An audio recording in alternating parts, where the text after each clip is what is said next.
Hello everyone, welcome to this video, and in this video I'm going to show you how you can fix if your flashlight is just completely grayed out on your iPhone and you can't use it. So when you try to use it, just nothing happens. You only get a crazy feedback and haptic feedback that your phone is like trilling a little bit, and it's just denying that you can click on it, and it's grayed out and nothing happens on your flashlight when you click on it. So why is this? Well, there are actually two reasons why this is happening, and I've been researching this a lot because it happened to me as well at random times. However, I found that there are two reasons why this is happening, and this is also officially stated by Apple. So the first one is if your phone battery is like under 5%, there's a chance that your flashlight just isn't working at all, because Apple just can't power up the flashlight with that amount of battery. It always needs to be at least 5% in order to use your flashlight.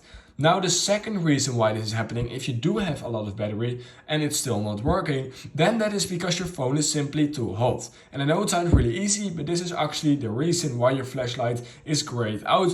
This is just a safety feature for when your phone is getting too hot, then it won't allow you to enable the flashlight, because a flashlight, of course, makes your phone even hotter. So if you have your phone out in the sun every single day, or at least for a long period of time, then this will be a reason why your flashlight is also grayed out. However, luckily, if you just put your iPhone back into a room with normal temperatures, then within 10 to 15 minutes, your flashlight should be back to normal and it should be fixed. So the motto of the story is you just need to either charge your phone a little bit or just wait a few minutes till your flashlight is there again and just place your phone in a cold room.